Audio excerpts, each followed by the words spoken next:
welcome to the Sunday Guardian NewsX Roundtable. Well, we're in the middle of a very exciting American election, and I would immediately like to put that straight on the table that we are recording this at a time when we are still stuck at status quo. Votes are being counted, Trump is still tweeting, and of course he is moving the courts.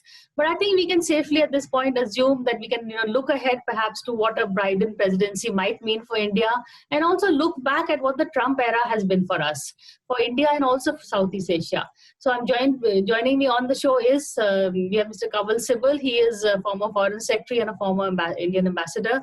We have Sanjay Baru. He's been a media advisor with the Prime Minister Manmohan Singh, and so has an inside view as to how these things are negotiated. And Suhasini Haider, she's a national affairs editor at The Hindu. Mr. Sibal, I'll begin with you first.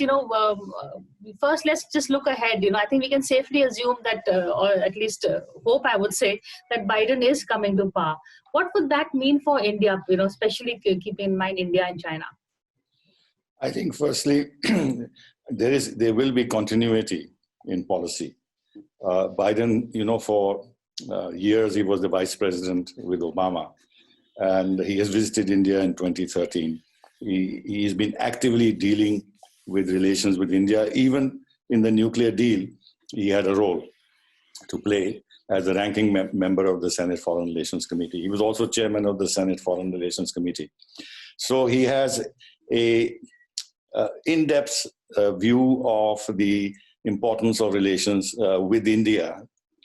So I don't think that there'll be any reversal of anything that has happened during Trump presidency in terms of strengthening our ties, whether it is Indo-Pacific concept, the Quad, or the problem that the rise of China is creating for United States and for the countries in the Western Pacific, and in general, in fact, the world, because China is now challenging the United States in terms of international governance. That is one aspect. In terms of military relations, in fact, if you remember, it was under Ash Carter that initiatives were taken to set up the DTTI and to push India to sign the foundational agreements and everything else.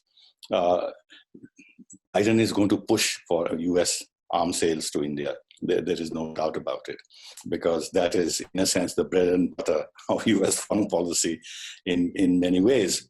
It will all depend whether the US companies would support India's ambition to develop a domestic manufacturing defense base, but that is to be seen. Now, he'll have a problem. We'll have a problem with him with regard to Russia. We already have a problem with regard to the United States in terms of relations with Russia. But Trump's heart was not in it. The US Congress was anti-Russian. The US media is very anti-Russian. But Biden, for a variety of reasons, partly because he was associated with the Obama administration, and that's when the relations began to go downhill. But because of Hunter Biden, his son, and Ukraine, and all that politics, he will be harsh on Russia, and that will create a bit of an issue for us. With regard to Iran, I don't think he can go back to the Iran nuclear agreement because of what has happened in terms of the breakthroughs Trump managed in the Gulf countries with countries like UAE and Bahrain and Sudan and even Saudi Arabia, although it has not come out openly, changing the entire policy towards Israel in the conservative Gulf states. So, and then, of course, the gains that Israel has made and the importance of the Jewish lobby in the United States. So I don't think on the Iran issue we'll have any slack. We will continue to face the difficulties that we are facing. I think Indo-Pacific, Quad, and everything else will continue to get a push. The momentum will be built up because the United States needs India for balancing China. There's no doubt about it. On the economic side, and I'll end here, if you remember when he came in 2013, he said that India and United States should work towards the objective of $500 billion of bilateral trade. So I think there will be a push in terms of expanding our economic relations. Whether we'll be able to close the differences we have on various issues, I'm not very hopeful, because the USTR has a particular role to play, and they'll continue to press us. to accelerate our agenda of reforms and opening up. And with Make in India, Atmanirbhar and all that, there will be a bit of a clash of timetables and the pace of opening up. But the general direction of the economic relations will continue to be positive, and the relations will continue to expand, notwithstanding the bumps and difficulties. And finally, on human rights, I must say that I think with the Vice President Kamala Harris, and generally speaking, even within the Democrat Party, Elizabeth Warren and others, they have made negative noises about intolerance in India, treatment of minorities, Article 370, CA and all that. We had these difficulties in Obama time also, and in Clinton times also. So we are inured to this, but this will be a wrinkle in the relationship. It will cause some heartburn here. It will have negative reactions, but we will be able to deal with this without affecting the overall trajectory of ties. Thank you. That was a pretty comprehensive picture. So Hasni, your first thoughts on what a Biden presidency would mean for India, in India-US relations?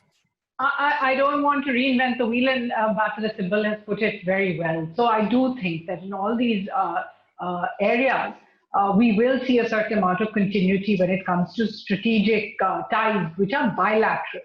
And I do think that on trade, Mr. Biden might ease up because Mr. Trump's single point agenda, whether it came to ensuring that Indian tariffs were reduced, or whether it came to withdrawing India's GSP status for exporters, whether it came to stopping us from buying cheaper oil from Iran and from others, I do think Mr. Biden will ease up. These are not his policies. And even on the Iran issue, I might disagree a little bit, because I think Mr. Biden has said that whether it is Iran, whether it is the Paris Climate Agreement, he is going to re-engage with these agreements that Mr. Obama had agreed to, and these have been, ratified at every level. So I think that there'll be a broad continuity with small changes here. The political issue, I think, has been discussed threadbare. Tweets from Kamala Harris, the fact that the Democratic Party traditionally makes louder noises, if you like, but actually policy continues, regardless of internal.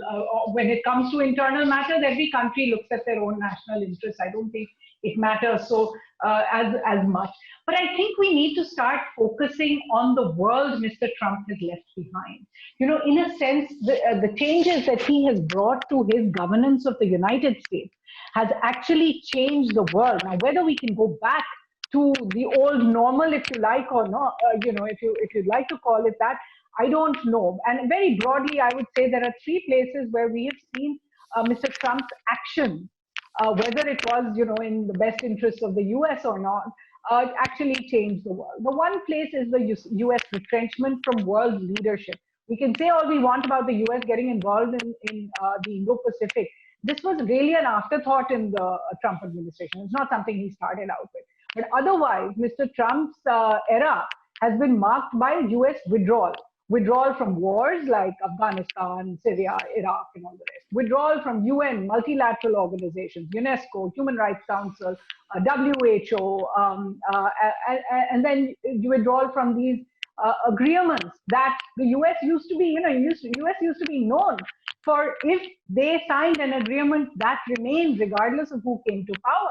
And yet we have Mr. Trump walking out of the Paris Climate Accord, walking out of the JCPOA. So all we're seeing is this kind of retrenchment from world leadership, from the multilateral order. And the world has suffered because of it. I said right at the beginning when Mr. Trump was meeting Mr. Modi for the first time in 2017, we will be counting the embraces between Mr. Trump and Mr. Modi, because in those days the fashion was that everyone Mr. Modi met, would get a hug. I don't think in post-COVID times that's going to happen. But we were counting the embraces, but we should have been counting the spaces he made. He made the space to allow regional satraps to bully other countries in their regions, whether it was Russia, whether it was China, whether it's been Turkey, whether it's been KSA, the Kingdom of Saudi Arabia, Malaysia. All these countries felt empowered because the US was no longer following the rules. The US was looking at its own interests, whether it was with NATO, Europe, or with Japan and South Korea, where Mr. Trump basically said, you want us to come and secure you, you better pay for it.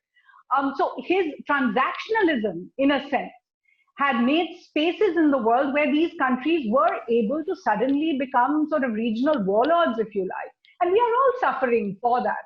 And finally, I do think as just a part of that, the kind of brinkmanship with China. We might say at some level, of course, India is happier if the US and China are not banding together, because that is a nightmare scenario for India. But is it necessarily a great scenario for India to have this non-stop brinkmanship between the US and China? India has its own issues with China. India is trying to deal with those issues.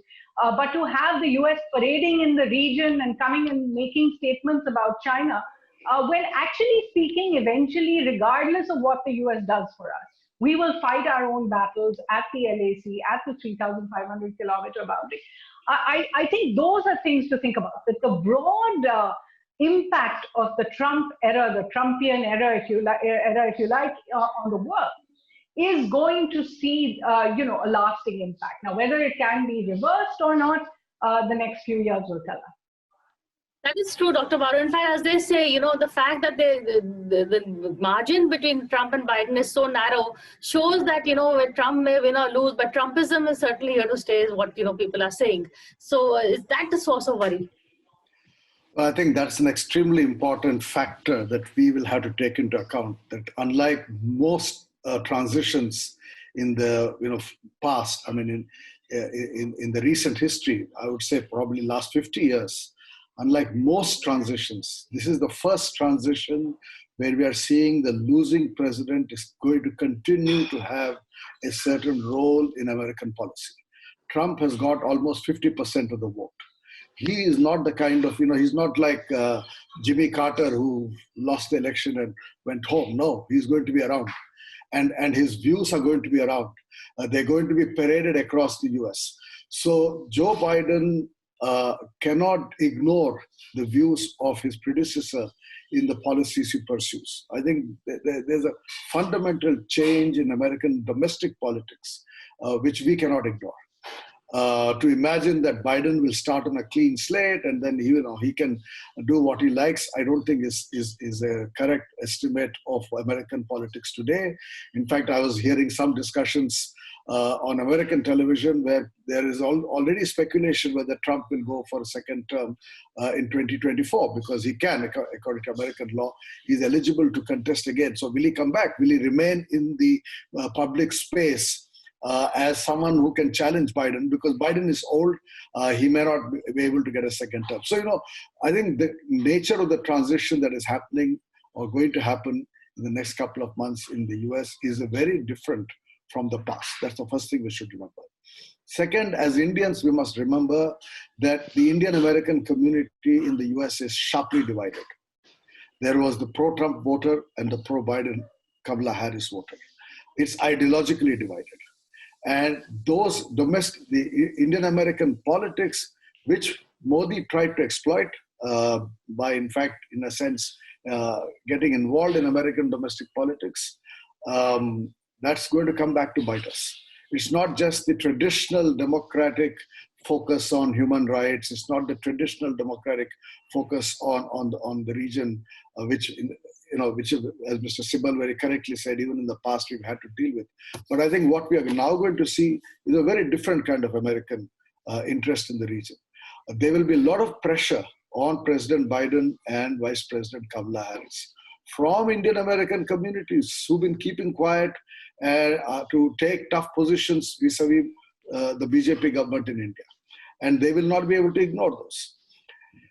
Third point I would make is, while it is true, both what Mr. Sibal and Suhasini about continuity in certain areas, I think one important change would be the American attitude towards Europe and towards multilateralism. The first test of that will be next week.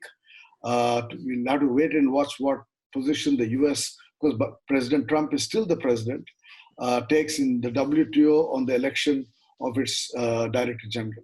The contest is between a Nigerian and a South Korean. The Trump administration has said they want a South Korean. Biden and Kamala Harris would, I assume, would want to be come out in support of the Nigerian. What view the how they would be able to influence that will be interesting. But certainly Africa and Europe would be important preoccupations. And I agree with Suhasini that Indo-Pacific, I think, will be less of a preoccupation. The fact is that the Biden, the Democratic Party has not been as clear in its views on China as Donald Trump has been. Finally, on trade,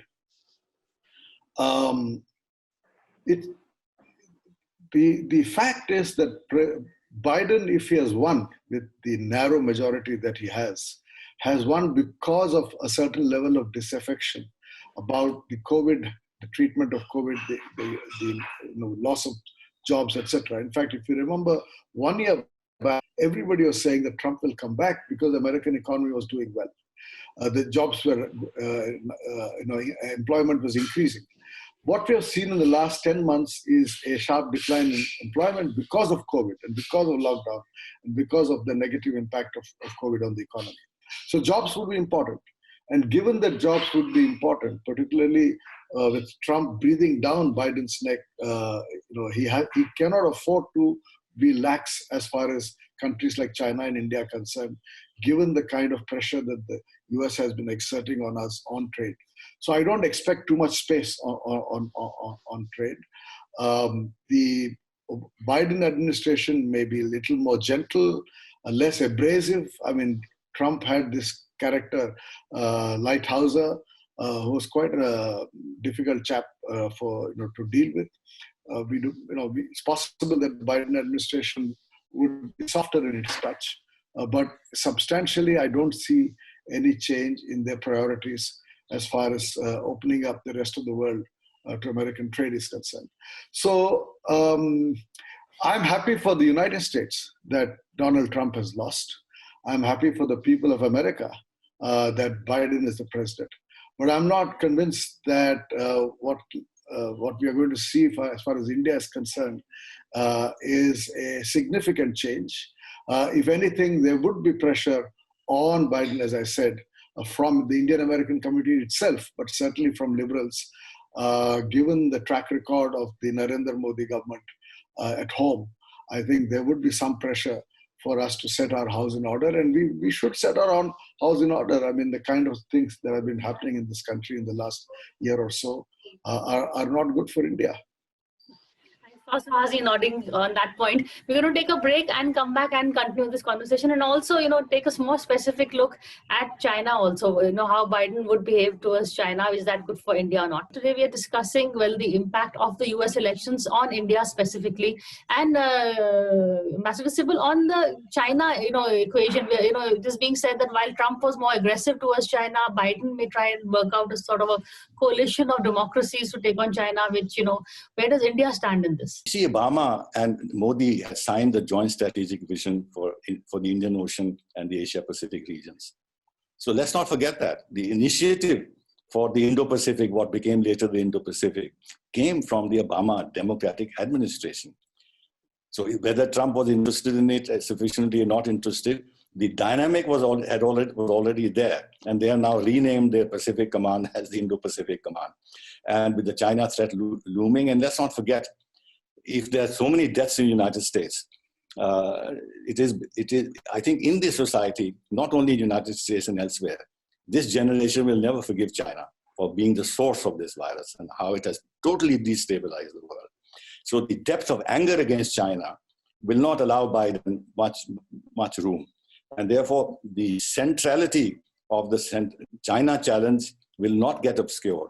And the United States and China are on a collision course in so many areas. I'm not talking about military conflict, but on a collision course. And with all the steps that have been taken vis-a-vis Taiwan, which will continue. Because if they have promised to give them F-16, they'll give them F-16s. And of course, anti-air batteries, they will give them those anti-air batteries. So that will become a point of serious discord. But I'll conclude by saying that this is good for us. The more there is a battle between US and China, the better it is for us, because China's room for maneuver will be increasingly curbed.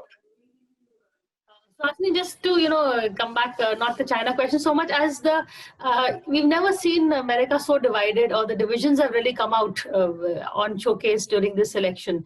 I'm seeing a shadow, an echo of that in India also. We've seen people who are more pro right wing, more pro BJP are rooting for Trump, while the liberals are cheering for a democratic victory. So do you see this having a ripple effect on India as well?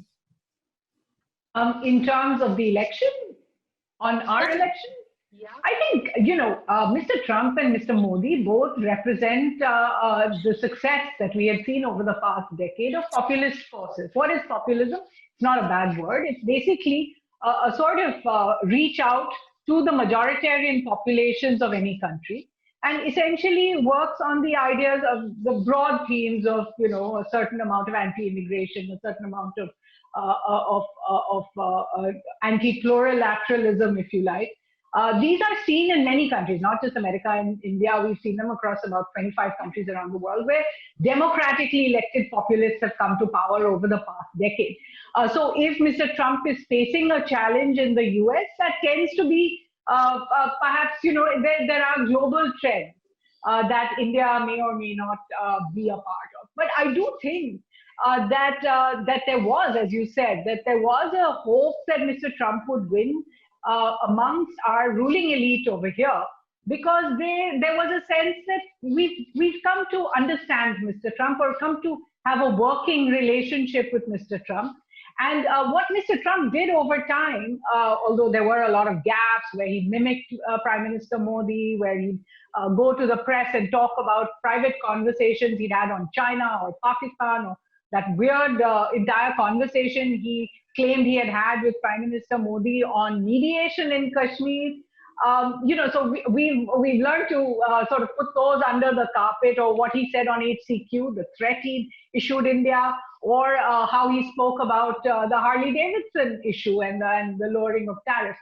I think India learned to move on from it. But there was no question that there was also another side, which is that Mr. Trump and Mr. Modi seemed to, as politicians, vibe well together. And in just the past year, if you look at the fact that Mr. Modi had that rally in Houston, invited Mr. Trump to it, the two of them stood together 1 year before US elections. Then in election year, Mr. Modi invited Mr. Trump to India, to Ahmedabad. They stood again in a public rally. Last year, Mr. Modi said in a different context that ab ki baar Trump sarkar. It all looked like an endorsement from Mr. Modi of Mr. Trump personally. It wasn't just about the Indo-US relationship. So therefore, there may be supporters who feel that Mr. Trump would have been better for India. But I really think these are, we generalize far too much when we talk about, for example, Democrat regimes being more intrusive to Republican regimes. Let's remember, it was a Republican regime that placed the visa ban on Prime Minister Modi when he was Chief Minister of Gujarat. It wasn't a Democrat regime. So I think we need to deal with these at a bilateral sphere. But there's no doubt what you were saying, which is that in an age of alpha men, in an age of these populist leaders, there is a certain relationship between leaders that sometimes overrides bilateral concerns. Mr. Trump's way of managing relationships has been, I'll go into a room with him and sort it out. So he tried to go into a room with Kim Jong-un and sort it out. He tried to go into a room with Xi Jinping. That didn't work very well. He tried to go into a room with Mr. Putin, his own home base kind of wrecked that. So this is a populist kind of trend where leaders deal just with leaders, not necessarily with a bilateral structure. But I do think eventually the bilateral structure, diplomats, the political relationship between countries that has lasted over decades kicks in. But a little more on this personal equations, Dr. Baru, you've also seen it between, Dr. Manmohan Singh and President Bush also.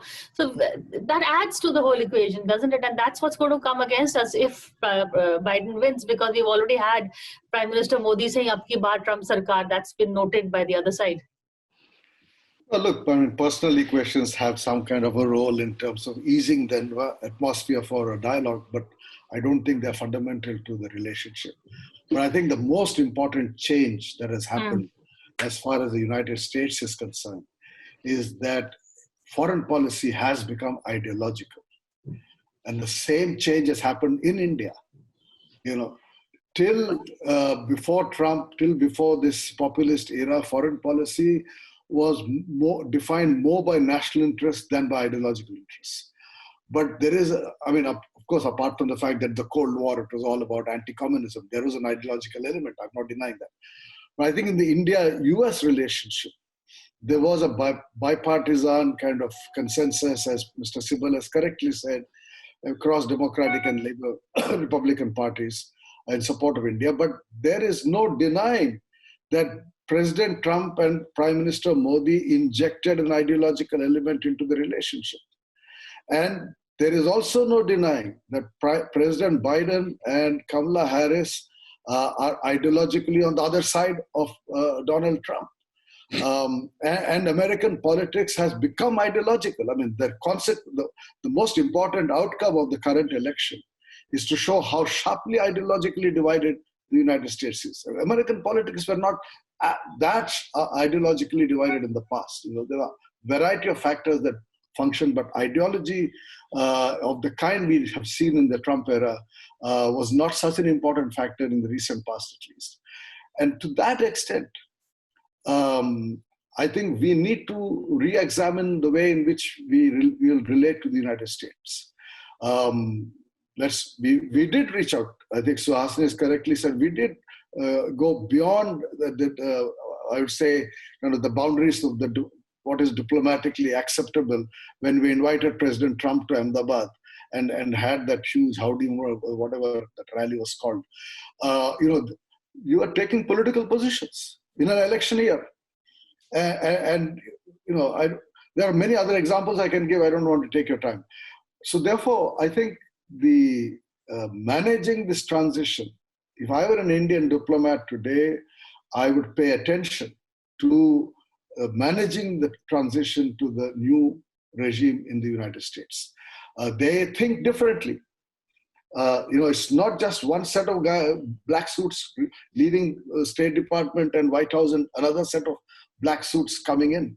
The mental makeup of people coming in is very different.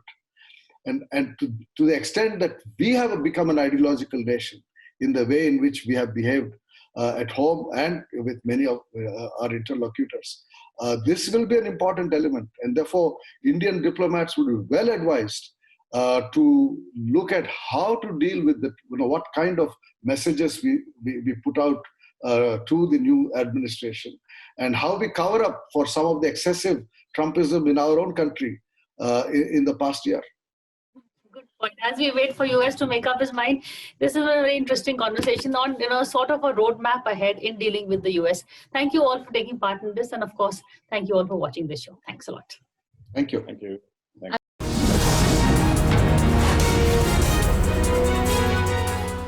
For more such videos, subscribe to the NewsX YouTube channel, hit the bell icon.